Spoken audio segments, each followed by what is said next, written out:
Imagine this. You're fast asleep when all of a sudden you're awoken, and not by your alarm clock. Your eyes open, and there's a demon sitting on your chest, pinning you down. You try to open your mouth and scream, but no sound comes out. You try to get up and run away, but you realize that you are completely immobilized. The demon is trying to suffocate you, but you can't fight back. You've awoken into your dream, and it's a nightmare. It sounds like a Stephen King movie, but it's actually a medical condition called sleep paralysis, and about half of the population has experienced this strange phenomenon at least once in their life.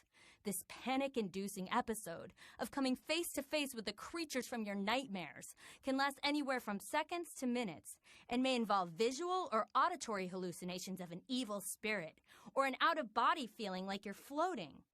Some have even mistaken sleep paralysis for an encounter with a ghost or an alien abduction.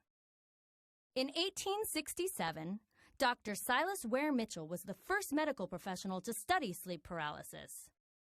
The subject awakes to consciousness of his environment, but is incapable of moving a muscle. Lying to all appearance still asleep, he is really engaged for a struggle for movement, fraught with acute mental distress. Could he but manage to stir, the spell would vanish instantly. Even though Dr. Mitchell was the first to observe patients in a state of sleep paralysis, it's so common that nearly every culture throughout time has had some kind of paranormal explanation for it. In medieval Europe, you might think that an incubus, a sex-hungry demon in male form, visited you in the night. In Scandinavia, the mare, a damned woman, is responsible for visiting sleepers and sitting on their rib cages. In Turkey, a jinn holds you down and tries to strangle you. In Thailand, Fiam bruises you while you sleep. In the southern United States, the hag comes for you. In Mexico, you can blame Subrise el Muerto, the dead person, on you. In Greece, Mora sits upon your chest and tries to asphyxiate you. In Nepal, Kayak the ghost resides under the staircase. It may be easier to blame sleep paralysis on evil spirits because what's actually happening in your brain is much harder to explain. Modern scientists believe that sleep paralysis is caused by an abnormal overlap of the REM, rapid eye movement, and waking stages of sleep. During a normal REM cycle, you're experiencing a number of sensory stimuli in the form of a dream, and your brain is unconscious and fully asleep. During your dream, special neurotransmitters are released which paralyze almost all of your muscles. That's called REM atonia. It's what keeps you from running in your bed when you're being chased in your dreams. During an episode of sleep paralysis, you're experiencing normal components of REM. You're dreaming and your muscles are paralyzed, only your brain is conscious and wide awake. This is what causes you to imagine that you're having an encounter with a menacing presence.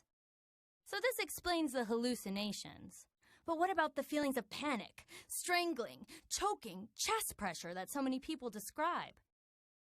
Well, during REM, the function that keeps you from acting out your dreams, REM atonia, also removes voluntary control of your breathing. Your breath becomes more shallow and rapid. You take in more carbon dioxide and experience a small blockage of your airway. During a sleep paralysis episode, a combination of your body's fear response to a perceived attack by an evil creature and your brain being wide awake while your body is in an REM sleep state triggers a response for you to take in more oxygen.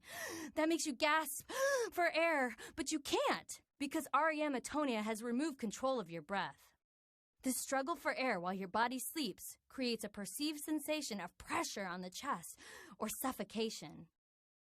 While a few people experience sleep paralysis regularly, and it may be linked to sleep disorders such as narcolepsy, many who experience an episode of sleep paralysis do so infrequently, perhaps only once in a lifetime.